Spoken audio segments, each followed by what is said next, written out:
Hoy es el Día Internacional en la lucha contra el maltrato infantil. ¿Y cuánto hay que hablar justamente de esta problemática? Sobre todo lo que está sucediendo en Argentina y las denuncias que se reciben constantemente. Si bien llevamos muy poquitos meses de este año 2024 y todavía no se tienen números en concretos, por supuesto que diferentes organizaciones dan a conocer otra estadística. ¿Qué pasó en los años anteriores? Está la línea 102, que es gratuita, confidencial, donde vos podés llamar, donde puedes hacer una denuncia y donde también puedes pedir ayuda, porque eso es lo más importante, porque tal vez ese niño, esa niña, ese adolescente se encuentra viviendo en un núcleo familiar muy tóxico, donde la está padeciendo y está sufriendo justamente esa convivencia, pero tal vez un docente puede ayudar en esta instancia, un familiar que tal vez no esté viviendo justamente con este niño, niña o adolescente. De esa forma entonces se puede ayudar y asistir.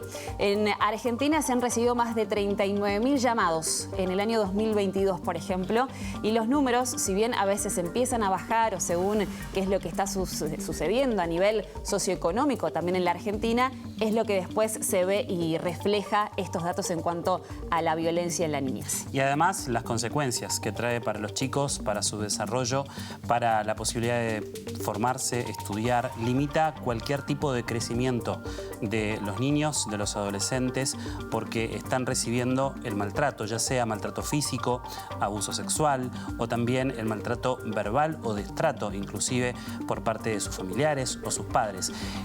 Estos informes que estamos compartiendo dan datos muy importantes y que esta violencia que se genera para los más chicos principalmente es en los hogares, donde un niño debería sentirse seguro, cómodo, resguardado. Es allí donde los propios padres o los adultos los maltratan y es allí donde, bueno, surgen estas denuncias al número 102 y a partir de ahí entonces el trabajo que se desarrolla por parte del Estado o de organizaciones como UNICEF, que está llevando adelante el Día contra el Maltrato Infantil, que tantas consecuencias trae para muchos jóvenes en la República Argentina. Ya estamos en comunicación con Sonia Almada, psicóloga especialista en infancias y juventudes, fundadora de la Asociación Civil Alarma. Estamos en comunicación. Sonia, ¿qué tal? Buenas tardes. Te saludamos Belén Martínez y Nahuel Crescenzo. ¿Cómo estás?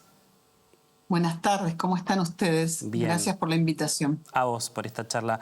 ¿Qué es lo importante para resaltar este día? Lo importante es resaltar que el maltrato vivido en la infancia trae secuelas, no solo en el presente de los niños, sino también en la vida adulta. Y que tenemos que hacer un gran esfuerzo como sociedad para cambiar la naturalización de los malos tratos.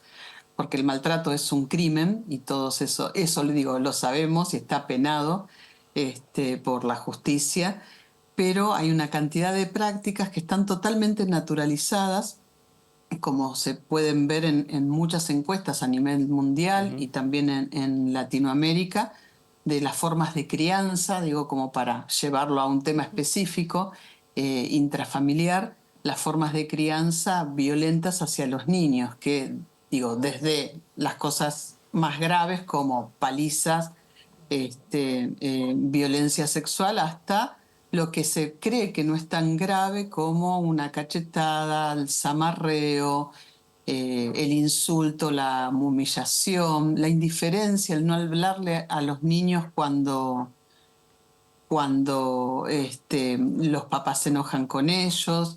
Son todas formas naturalizadas de la violencia que no se tienen en cuenta. Lo que recién hacía usted referencia, ¿no? de algo que parece cotidiano. Descarto, por supuesto, el abuso sexual porque eso es tremendo, pero cuando las familias dicen, bueno, pero le estoy poniendo un límite, ¿no? Y ese límite delgado, ¿no?, que existe entre marcar un límite de lo que está bien y lo que está mal y llegar a la violencia también. Y este día es muy importante para reflexionar si realmente esa familia, ese papá o esa mamá está aplicando un límite sano o en realidad está aplicando violencia. Tal cual, tenés razón, y el límite es absolutamente necesario para el desarrollo infantil, porque los niños dependen por su propia indefensión y vulnerabilidad, digamos, del desarrollo, dependen del mundo de los adultos, así que uno no puede dejar que un bebé meta el dedo en el enchufe, ni que un niño pequeño se cuelgue del balcón. Pero las formas de poder enseñar esos límites que son de cuidado y protección para la infancia no es desde la agresión. Entonces, porque muchas veces se piensa que este tipo de, como de malos tratos que son para disciplinar o, como vos bien decías, poner límites, no tiene consecuencias. Y esto no es real, tiene consecuencias, lo vuelvo a decir, porque me parece muy importante recalcarlo. Son niños que empiezan a criarse con miedo a lo que van a decir, a lo que van a hacer, porque temen a las represalias inmediatas, que puede ser un cachetazo, o un chirlo, una zamarreada, hasta las psicológicas, que son realmente muy graves y te dejan marcas muy fuertes. ¿Viste? Esas frases que te dicen de niños: no servís para nada, sos un inútil. Bueno, todo eso realmente afecta y mucho en todo el desarrollo y en la adultez. Por eso es muy, muy importante como sociedad hacernos cargo de este tema. Yo tengo la teoría que en general el mundo de los adultos no quiere mirar esta problemática porque también se tiene que hacer cargo de que fue víctima una enorme cantidad de personas que también fue víctima de algún tipo de maltrato en la infancia y reniega, digamos, de esta realidad. Eso como sociedad y como Estado también, las políticas públicas son absolutamente necesarias. En Argentina hace muchísimos años, yo no recuerdo ya cuándo hubo, no hay políticas de prevención del maltrato y la violencia sexual. Y tampoco hay suficientes espacios, digamos, para recuperación de esta afección, ¿no? Porque, digo, termina trayendo síntomas, trastornos y enfermedad mental. Y si alguien es testigo de una situación de violencia o sabe que hay maltrato infantil en algún hogar, ¿dónde tiene que llamar? ¿Al 102 y qué tipo de respuesta se da? Sí, el 102 se puede llamar y es un gran espacio donde poder acudir a pedir ayuda, y la respuesta es inmediata.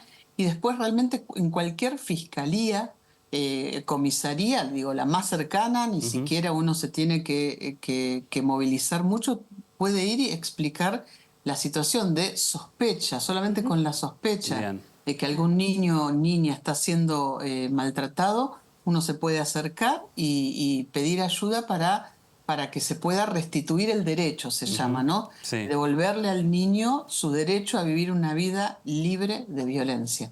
Sonia, hablando y escuchándote, inevitablemente me acuerdo del caso de Lucio Dupuy, un niño de 5 años que sufrió mucha violencia por parte de su mamá y su pareja y lo terminan asesinando, y que cuando empieza la justicia a investigar había toda una cadena en el medio que nadie hizo nada. Ni autoridades en un colegio, ni tampoco diferentes autoridades en cuanto a la justicia por las denuncias que había hecho su papá. Entonces es realmente muy importante poner este tema de conversación de manera cotidiana, sobre todo porque tal vez hay muchos niños que no expresan y uno tal vez no ve ese momento de violencia, pero hay algunos síntomas que nos hacen entender que ese niño, esa niña o ese adolescente está viviendo en una familia tóxica, que está sufriendo violencia. ¿Cuáles son esos síntomas a los que les tenemos que prestar atención?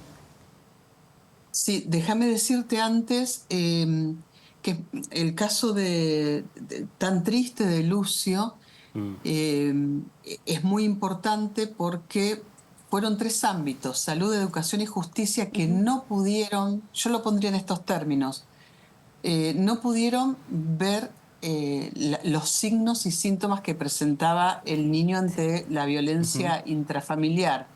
Es un caso paradigmático porque en general la violencia hacia los niños, en general los más agresivos son los varones.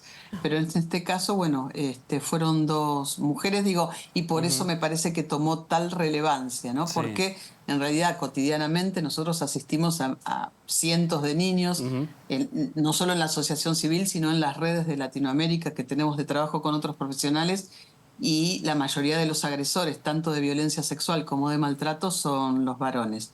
Y en relación a ese tema, también para no criminalizar a los profesionales y las docentes que no pudieron ver estos síntomas, Yo hace 2 semanas les acerqué un proyecto a un senador nacional, Sí. porque hace años estamos intentando que tanto en las universidades públicas como unidades académicas y magisterios se dé una materia de comienzo, de inicio sobre maltrato y violencia sexual que sirva justamente para esto. Claro. Porque no es que lo hacen de malos, digamos, o porque no les importó el niño. En muchos casos tiene que ver con la ignorancia sobre Claro, este tema. claro. Yo pasé toda la facultad de psicología sin conocer, digamos, sin tener una materia específica sobre esto. Hay personas que trabajan en Aralma que son médicos y tampoco han pasado toda la carrera y no tienen algo específico sobre el maltrato y la violencia sexual, y tenés que buscar posgrados como hacemos todos los que podemos. Entonces es muy importante también en relación a los profesionales, a los efectores, a quienes atienden a los niños, que puedan tener una formación en esto para no equivocarse. Sí. Y en relación a los síntomas son muchísimos, pero puedo dar algunos que todos tienen que ser corroborados en relación a un diagnóstico, ¿no? Porque no significa que tal síntoma sea sí o sí maltrato. Claro. Por supuesto, las marcas y moretones nunca hay que dejarlos pasar. Para ir a lo más grave, marcas y moretones en la piel, que lo pueden ver rápidamente los médicos Sí. o las maestras. Los niños cuentan, siempre que uno les dé el alojo y el lugar, los niños cuentan cuando son víctimas de maltrato, cuentan que les pegan. A veces no pueden hacerlo con las palabras porque son muy pequeñitos, pero sí lo cuentan a través de los dibujos, Claro, o de los juegos que hacen, o de su comportamiento. Los niños pueden cambiar de comportamiento como que es bastante errático, se ponen o muy hiperactivos, o a veces muy calladitos y muy deprimidos, y se los nota como metidos para adentro. Están tratando de elaborar, ¿no?, esa violencia que padecen. Sí. Y hay otras violencias, que es las que les decía, que son las llamadas sutiles, no son sutiles para nada, pero tienen que ver con convivir dentro de la violencia, por ejemplo, de género, que es otra forma de maltrato infantil, porque aquello que también le pasa a la mamá lo vive el niño como víctima. Claro. No es un testigo, digamos, de la violencia de género, sino es una víctima de la violencia de género. Así que los niños van mostrando con otros comportamientos, en síntomas también, hacerse pis en la cama, que se les escape la caca, que se llaman enuresis o encopresis, trastornos del sueño, trastornos alimentarios. Todos estos síntomas tienen que ver con la posibilidad de estar padeciendo maltrato. Sí. Siempre todo esto hay que cotejarlo con un diagnóstico, por supuesto, integral, ¿no?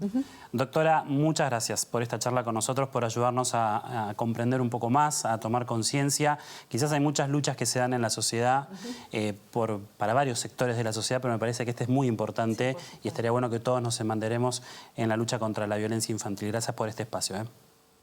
Muchas gracias a ustedes por la invitación. Gracias. Sonia Almada, psicóloga especialista en infancias y juventudes, fundadora de la Asociación Civil Aralma, precisamente en el Día de Lucha Internacional contra la Violencia Infantil. hacemos una breve pausa en La Voz de la Ciudad. A la vuelta tenemos más noticias.